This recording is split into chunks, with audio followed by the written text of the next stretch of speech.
Салам достор, назарыңыздарда Аралаш медиа. Бүгін сіздерге дагы бир болгон окуянын негизинде тартылган кызыктуу тасманы кыскача баяндап бермекчибиз. Сиз шашпай отуруп видеону аягына чейин көрүүгө даяр болуп калган болсоңуз, биз баштадык.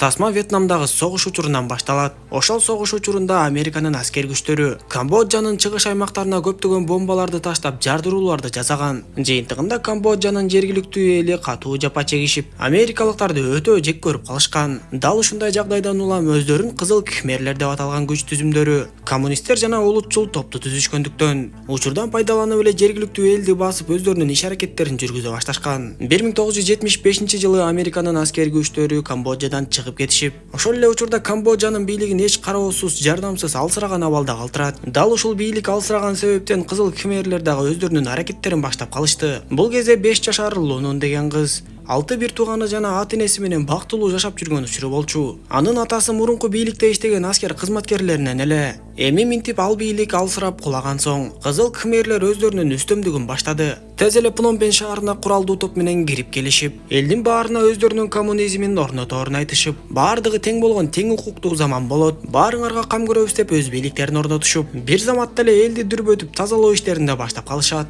Алар элге америкалыктар бул шаарды 2-3 күн ичинде бомбалаганы жатышат. Ошондуктан элдин баарын эвакуациялаш керек деп элдин баардыгын шаардан чыгара башташат. Ошентип эч нерседен бейкапар ойноп жүргөн Лунундун үй бүлөсүнө да чуу түшөт. Ата-энеси бир туугандары менен оокаттарын жыйнаштырып алып шаардан чыгып жөнөшөт. Албетте Лунунга мындай нерсе бир тарабынан өтө таң калыштуу жана коркунучтуу болуп жатты. Шаардан чыккан алгачкы түнү алар көбөлдөр менен кошо жолдун жээгинде эле түнөшөт. Эртеси күнү болсо алардын унаасына аскерлер аскердик иштерге керек деп тартып алышып, андан тышкары баалуу буюмдарды жана акчаларынан бери тартып алышат. Ал күнү үй бүлө башка элдер менен катары жөө жүрүштү. Ошол түнү кооптонуп калган Лунундун атасы өзүнүн аскердик документтерин эч кимге билдирбей өрттөп салат. Эртеси 3-үчү күнү дагы кечке жол жүрүшүп, Лунун аябай чарчап, атасы болсо эми артка үйгө жол жок экендигин түшүнөт. Аңгыча болбой аскерлер элдерди тосуп өткөрүп жаткан жерге келишет. Ал жердеги аскерлер мурунку бийликке иштеген аскер кызматкерлерин жана башка адамдарды аныктап, изилдеп жатышыптыр. Лунундун атасы болсо үй бүлөсүнө менин аскер кызматкери экенимди эч кимге айтпагыла. Биз жөнөкөй эле кедей үй бүлөлөрдүн бирибиз деп эскертет.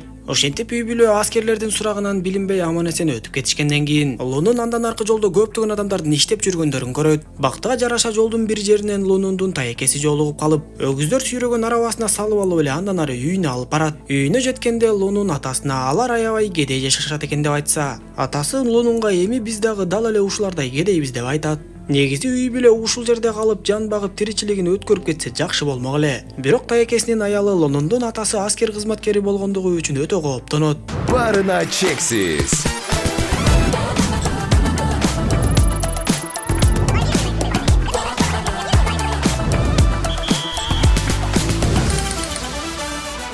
Барына чексиз.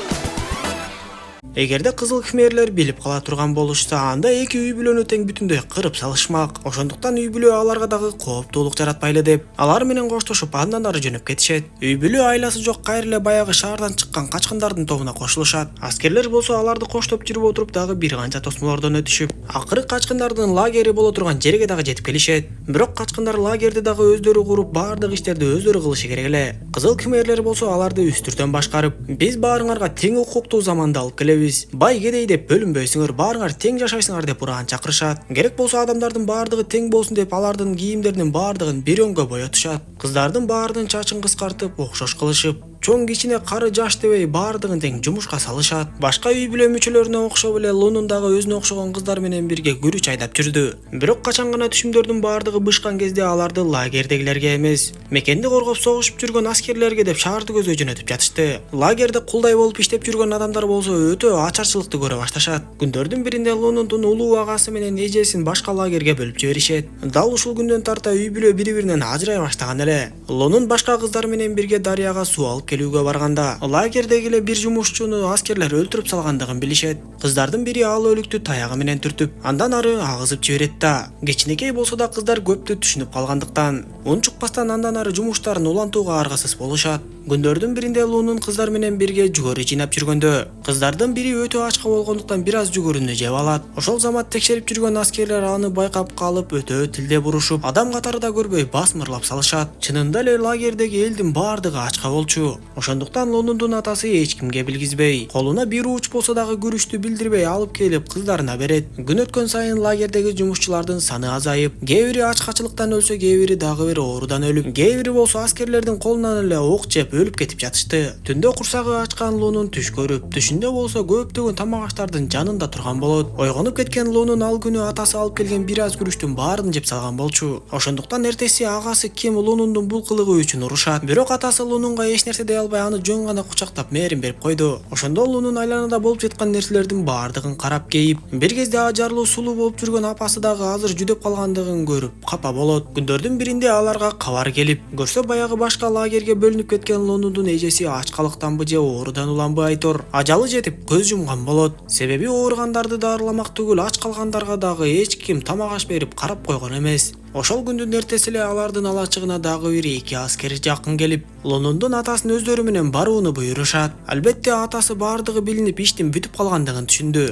Бирок эч кимге билдирбей аялы менен коштошуп кыздарын кучактап, андан ары эки аскердин алдына түшүп жөнөп кетет. Лунун болсо атасын бир топко чейин карап ыйлагысы келип, негедир атасынын кайтып келбешин сезип тургандай эле болуп кыйкырып да жиберет. Бирок атасы артка кайрылбаган бойдон эле токойдун арасына кирип кетти. Эми Лунундун сиңдиси, иниси жана апасы мурункудан да ачка калышып, атасындай болуп эч ким аларга күрү чуурдап жашырып келип бере албай калды. Ошондуктан Лунундун агасы Ким түндө чыдай албай оорлукка барып, бирок кармалып калып, аскерлер болсо аны өтө катуу токмокко алышып, дагы бир жолу ушундай кайталана турган болсо атып салаарын айтышат. Ошондо апасы дагы ойлонуп отуруп өтө оор чечимди кабылдап, эгер атасынын аскер кызматкери экендигин билип аны жазага тартышкан болсо, анда аскерлер балдарды да келип сөзсүз өлтүрөт деп ойлоп, эки баласынын эки кызын түндөп токойду аралап качкыла деп, анан да эки жакка бөлүнүп ар кайсы лагерлерге баргыла. Аскерлер сураса жетимбиз деп айткыла деп жөнөтүп жиберет. Түн жамынып качып кетишкен балдар жолдон экиге бөлүнүп, Лунун сиңдисин ээрчитип бара жатып аскерлерге жолугат. Алар болсо кезектеги жумушчуларды кыйноого алып, сурак алып жатышкан болот. Лунун аларга жетимдер экендигин айтышкандан кийин лагерди көздөй багыттап жиберишип, ошол жака баргандан кийин жалаң жаш балдардын лагерине туш болушат. Бул лагерде болсо тамак ашты мурунку лагерге караганда жакшыраак беришет экен. Бирок жумуш менен катар эле жаш балдар менен кыздарды согушка машыктырышат экен. Арадан бир канча күн өткөндөн кийин Лунду сиңдисинен ажыратышып, бир канча балдар кыздар менен башка лагерге жөнөтүп салышат. Лун ал жака баргандан кийин ал лагердин таптакыр башкача экендигин түшүнөт. Ал жерге жалаң гана күчтүүрөөк балдар кыздарды алып келишкендиктен, аларды чыныгы согушка даярдап, курал аткандардан бери үйрөтө башташат. Албетте кызыл кимерлер Камбоджаны биротоло өздөрү бастырып алуу үчүн вьетнамдыктар менен тирешип, аларды жеңип чыгышы керек эле. Лун башкалар менен бирге мина талаасын орнотконго да катышып, автоматты чачып кайра кураганды үйрөнүп, бир топ катаал машыгуулар менен катар ар кандай тузактарды да жасап чыгышат. Күн өткөн сайын Лун такшалып да калдыбы айтор куралды таамай атып калат. Анан да бул жерде тамак ашты көбүрөөк бергендиктен күндөрдүн биринде күрүштү чүпөрөккө ороп алып, баягы апасы калып калган лагерди көзөй жөнөп барат. Бирок тилекке каршы ошол лагерден апасын таба алган жок. Ал лагердеги адамдардын баардыгы өлүп кетишкенби айтор, ал лагерде эч ким калбай калган болот. Ошондо Лун атасынын да апасынын да өлгөнүн ойлоп, кайрадан өзүнүн лагерине келип, андан аркы машыгууну катуу баштайт. Победимая революционная армия Кампучи.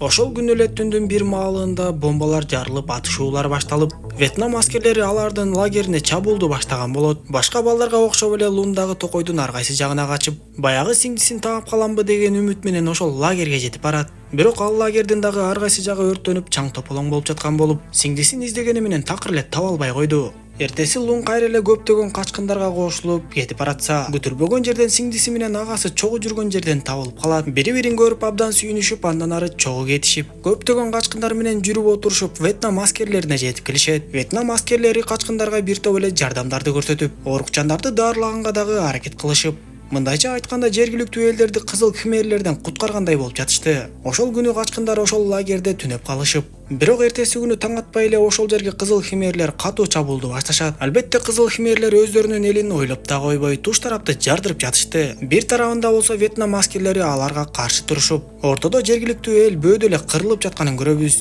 Качкындар жан сактап калуу үчүн кайрадан туш тарапка чачырап жөнөшүп, Лун дагы бир туугандарын таппай калып эле токой аралап качып жөнөйт. Бирок токойго жаңы эле кире баштаганда көпчүлүк адамдар жарылып өлүп кете башташат. Анткени бул жерде мина талаасы бар болчу. Баягыда Лун кызыл химерлердин лагердик тобуна кошулуп, дал ушул аймактарга бир топ миналарды орнотконун эстейт да. Кичинекей болсо дагы өзүн кармап акырындан айлананы карап басып жөнөйт. Акыры Лун көптөгөн качкындар чогулуп турган жерге аман-эсен жетип барып, карап көрсөк качкындар кызыл кхмерлердин бир аскерин кармап алып ортокмокко алып жатышкан болот. Бирок эл анчалык ташбоорлукка барбай, ал аскерди ошол жерге калтырып тарап кетишти. Акыры баары аяктагандан кийин Лун бир лагерден бардык бир туугандарын таап алып абдан кубанат. Ошондон кийин көптөгөн жылдар өтүп, тасманын акыркы кадрларында ошол кичинекей бир туугандар чоң кишилерге айланышып, баштан кечирген оор күндөрүн жана курман болуп кеткен ата-энеси менен бир туугандарын эскеришет. Тасма дал ушундайча соңуна чат достор. Видео жаккан болсо мага жакты белгисин басып, дос тааныштарыңыз менен бөлүшүп койгонду унутпаңыз. Кийинки видеолордон көрүшкөнчө аман болуңуздар.